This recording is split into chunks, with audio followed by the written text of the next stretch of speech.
السلام علیکم ورحمۃ اللہ وبرکاتہ۔ بسم اللہ الرحمن الرحیم۔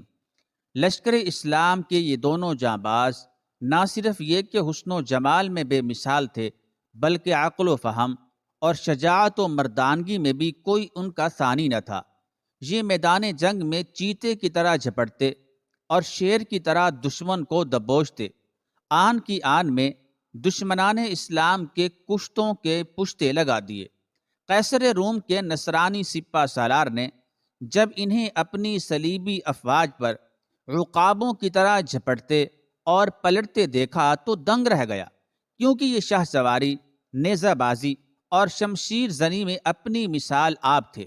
امیر المؤمنین حضرت عمر بن خطاب رضی اللہ تعالی عنہ نے ان کی جرت و جسارت کی بنا پر انہیں ملک شام میں جہاد کرنے والے لشکر اسلام میں بھیج دیا تو یہ میدان کارزار میں شجاعتوں اور بصالتوں کے نئے باب رقم کرنے لگے۔ ان کی جنگی چالوں اور حربی صلاحیتوں کی وجہ سے نصرانی سپہ سالار نے اپنے کمانڈروں اور سپاہیوں کو حکم دیا کہ کسی نہ کسی طرح ان دونوں بھائیوں کو زندہ پکڑ لیا جائے، کیونکہ ان کی گرفتاری سے مسلمانوں کی کمر ٹوٹ جائے گی اور وہ کسی بھی مارکے میں کامیاب نہ ہو سکیں گے۔ چنانچہ نصرانی کمانڈروں نے اپنے سپہ سالار کے فرمان کے مطابق اپنی تمام تر توجہ انہیں زندہ گرفتار کرنے پر مرکوز کر دی، اور طویل جد و جہد کے بعد ایک کو قتل کرنے اور دوسرے کو زندہ گرفتار کرنے میں کامیاب ہو گئے۔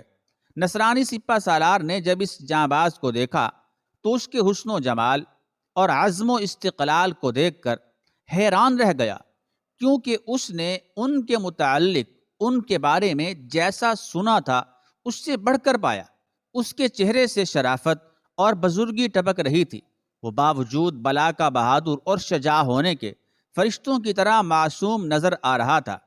اس نے اس کی گرفتاری سے قبل سن رکھا تھا کہ مسلمان مجاہدین کی فتوحات کا اصل راز یہ ہے کہ وہ رات کو عبادت گزار اور دن کو شاہ سوار ہوتے ہیں، نہ وہ شراب پیتے ہیں نہ زنا کرتے ہیں۔ چنانچہ جب اس نے اس جاں باز کے اوصاف و کمال دیکھے تو اپنے ساتھیوں سے مشورہ کیا کہ اس جیسے عابد و زاہد، خوب رو اور حسین مجاہد کو قتل کرنے کی بجائے اگر نصرانی بنا لیا جائے تو یہ بڑا نامور راہب اور سینٹ ثابت ہوگا، ہمارے مذہب کے لیے تقویت کا باعث بنے گا۔ جو شخص یہ ثواب کا کام کرنے میں کامیاب ہو جائے گا اسے سلطنت کی طرف سے گراں قدر انعام دیا جائے گا۔ جب درباری کے پادری نے ثواب اور انعام کا اعلان سنا تو اس کے منہ میں پانی آ گیا۔ اس نے بادشاہ سے درخواست کی کہ اس مسلمان جانباز کو، اس مسلمان مجاہد کو میرے سپرد کر دیا جائے، میں چند دنوں میں اسے نصرانی بنا لینے کی ضمانت دیتا ہوں۔ جب بادشاہ نے اس سے اس پروگرام کی تفصیل پوچھی تو اس نے بتایا کہ بادشاہ سلامت، یہ عرب لوگ عورتوں کے رسیہ اور شوقین ہوتے ہیں۔ میرے پاس ایک نہایت حسین و جمیل بیٹی ہے۔ جب میں نے وہ اپنی بیٹی اس کے سامنے کر دی تو یہ جانباز چند دنوں میں ہمارا دین قبول کر لے گا۔ بادشاہ نے جب یہ بات سنی تو اس کی خوشی کی انتہا نہ رہی، اور اس نے اس مجاہد اسلام کو پادری کے گھر ٹھہرانے کا فرمان جاری کر دیا۔ چنانچہ پادری اس مجاہد کو خوشی خوشی اپنے گھر لے گیا اور اسے مہمان خانے میں بٹھا کر خود اندر چلا گیا۔ اپنی 18 سالہ کی خوبصورت اور نوجوان بیٹی کو ثواب اور انعام پر آمادہ کرنے لگا، جس پر اس کی بیٹی نے مذہبی جوش و خروش سے اس فریضے کو سر انجام دینے کی حامی بھر لی۔ اس کی نوجوان بیٹی نہا دھو کر زرق برق لباس زیب تن کر کے سر میں خوشبو، آنکھوں میں سرما اور گلے میں زیورات پہننے لگی۔ پادری نے اس عرصے میں شراب، کباب، پھل اور کھانا تیار کر لیا اور اپنی بچی کو مہمان کی ہر خواہش کی تعمیل کرنے کا حکم دے کر دروازہ بند کیا اور خود باہر چلا گیا۔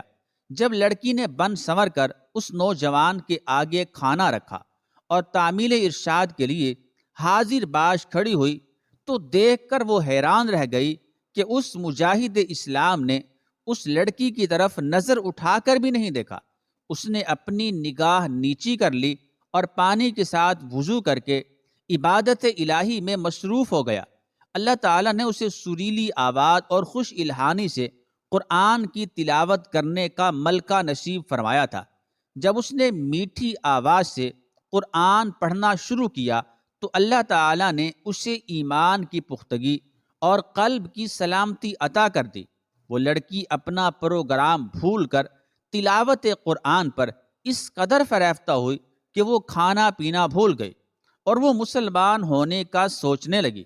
جب اس حال میں 7واں دن گزرا تو لڑکی کا پیمانہ صبر لبریز ہو گیا اور وہ نوجوان کے قدموں میں بیٹھ گئی اور کہنے لگی، تجھے تیرے دین کا واسطہ دیتی ہوں، ذرا میری بات تو سن اور میری طرف دیکھو تو صحیح۔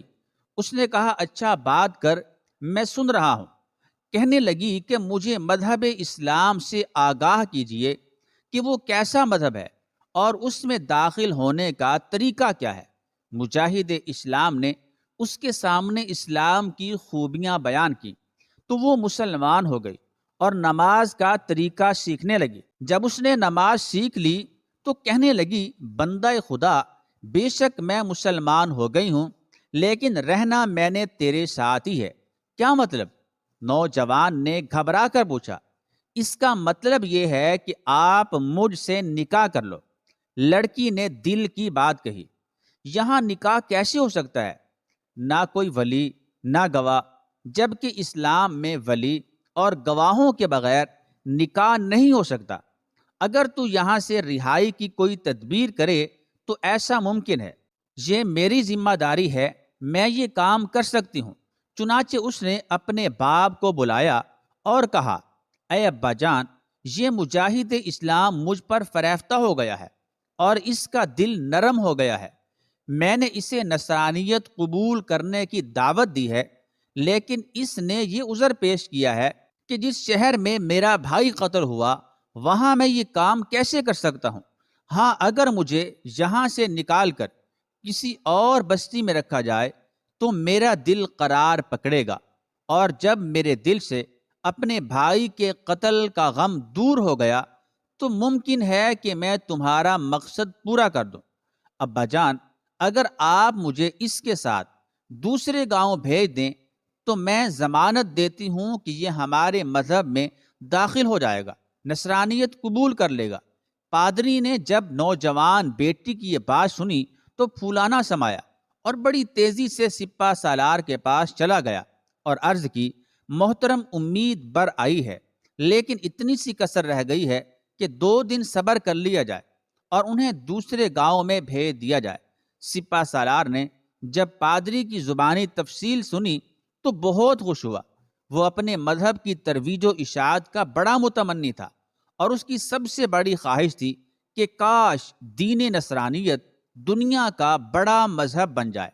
چنانچہ یہ جوڑا قریبی گاؤں میں چلا گیا، لیکن کیا مجال کہ اس نے دن کی روشنی یا رات کی تاریکی میں اسے ہاتھ بھی لگایا ہو۔ تنہائی میں غیر محرم مرد اور عورت کے درمیان تیسرا شیطان ہوتا ہے، لیکن مسلسل جہاد کرنے اور جان ہتھیلی پر رکھنے کی وجہ سے نوجوان کے ایمان میں اتنی قوت پیدا ہو چکی تھی، اتنی طاقت پیدا ہو چکی تھی کہ شیطان کو حملہ کرنے کی جرت نہ رہی۔ جب تیسرے دن کی رات ہوئی تو یہ دونوں عشاء کے بعد وہاں سے نکل پڑے اور ساری رات چلتے رہے۔ جب صبح صادق کا وقت ہوا تو دونوں راستے سے الگ ہو کر نماز کی تیاری کرنے لگے۔ ابھی یہ نماز میں ہی تھے کہ یکا یک گھوڑوں کی ٹاپیں سنائی دی۔